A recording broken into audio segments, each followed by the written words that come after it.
Each drop you'll see has different painting on it. What we did is each drop is painted with different E. coli strains from different children in South Africa and Zambia. They all had diarrhea, and these were isolated and the E. coli were characterized. So each drop, there's 300 drops in total, represents one child that had diarrhea, and the child was younger than 3 years old. So it's a way of just showcasing how bad this is. And the work is literally inspired by the two students, Dr. Lee Heine and Dr. Kapambwe Moape, who came to my offices and would go with, "I need to tell you," and they were so emotional about what they were seeing. So we thought it's best that we show the others what they were seeing and what they were experiencing. The scarier part is that all 300 strains are different types of E. coli, different virulence gene combinations and different antimicrobial resistance, really showing how diverse the infections are. And with the antimicrobial resistant E. coli's, some of them are so resistant that the antibiotics you would typically use to treat them would not work against these E. coli's. These infections in these children most likely come either from their environment, their mother, or the water they have. That's a part that we wanted to explore, because in South Africa, and according to the Stats 2024 household surveys, they found that 71.8%, I think, of urban households have access to water, and only 36% had access in rural areas. This means that a lot of people still have to carry their water, or go collect water and carry water, or store water in their households. And I know people are going, "Oh, but how does it impact me?"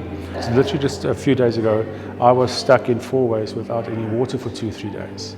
And there's many stories like that throughout Johannesburg, where people are left without water more and more often. I mean, there's a lack of water, people can't wash, so they can't wash their hands. So then we get what's called water wash diseases. And the water wash diseases is diarrhea and certain types of infections. In Ennerdale, the parents were complaining that the school didn't have water, so the children were sent home because they couldn't wash their hands, they couldn't use the water, and now they couldn't use the taps, and now they had diarrhea the whole time. It's those type of things that we're looking into with this exhibition, to showcase that although these children didn't have access to water, people like me and you who have access to water may soon face the same situation, simply because of failures in infrastructures, failures in water quality provided, etc. And we're trying to create some awareness with this, to show the people that, listen here, there's more consequences than just, "Oh, I don't have water." If you don't have water, you can't wash, and there's other health impacts that could be associated with it as well. And it then speaks to the privilege of having access to water, or the privilege of having clean water, because access to clean water that's reliable and so on is becoming a privilege. And even previously, people that was previously privileged for water can now not say that anymore, because we don't have a reliable water source anymore. Robin helped with the design for this. So what we wanted to do is we wanted to link the thought of contaminated water with something that people can resonate with. And currently at this stage in Gauteng, we're waiting for our first summer rains. And most of us have these memories of running in the rain, etc. But for a lot of people, because they don't have access to water, they rely on the rainwater as an alternative water source.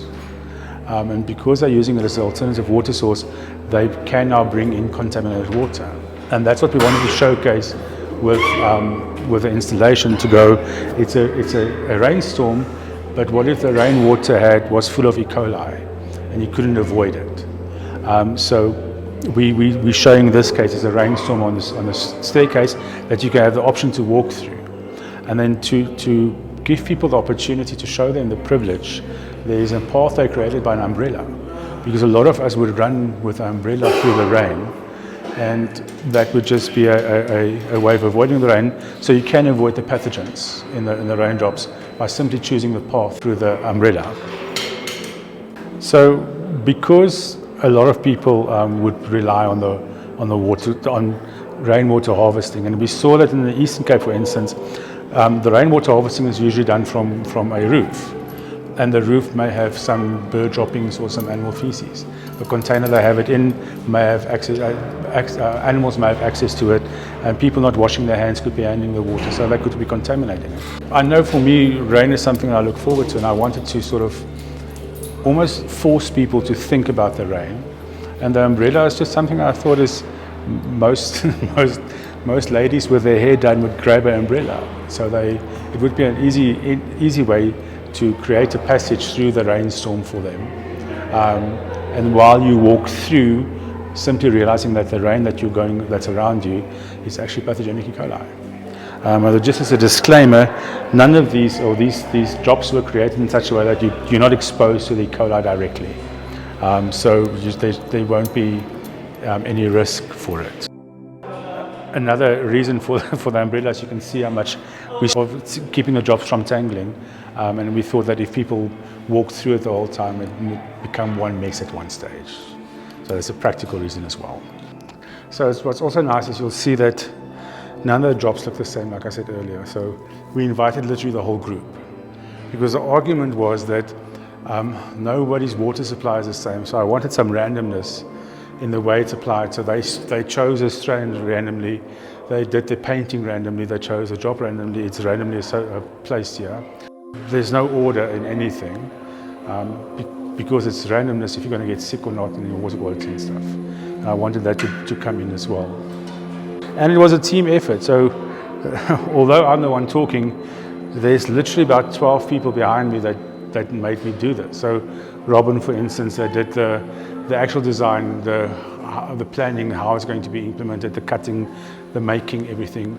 You have Lee and Kapamwe who did the actual PhDs on this. You have the lab staff that did the media, the painting, the students. We invited everybody that wanted to come and contribute. So this is a true group effort. And this is the part of the reason why we have a diverse staff makeup, because if I didn't have an industrial designer and fabricators, nothing of this would have been happened, because it's so amazing. So the water drop idea we had, it had to be 3D printed so that Robin could test how to make the silicone molds. And from the silicone molds, he could then test how to adapt it. We adapted the drops further to make sure that it fits, it can quickly be assembled, etc. Then he made the drops, and we had the lab grow the strains and all those other things. So literally a lot of skill sets went into the making of this.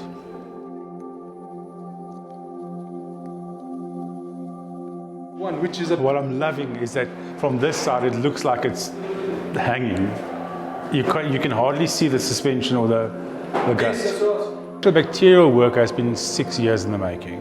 So the isolations, characterizations. The idea I had last year, but we didn't have an exhibition for it. So when the call came out for this exhibition, that was Impact. We thought of this one, and then Robin said he could do it in the time if approved, and we got it done in time. So I think this was all 3 months of, 2 months of work. Yeah, 2 months of work to actually do the production of everything. I think that's one of the things that we strive for in the centre, is not to have a student's work die on a library shelf. So this way is another way that we're trying to take it to the public for a societal impact type thing, where the work has been done, it's been published, the dissertation has been, the thesis has been done. So now it's just that last part to go, what else can we do? And I think that's what we're trying to test, and we were very lucky. We work with a creative microbiology research collab. We started with Prof Faber from VIAT here in Fara. So it's taught us and it's given us a space to play around on the art world.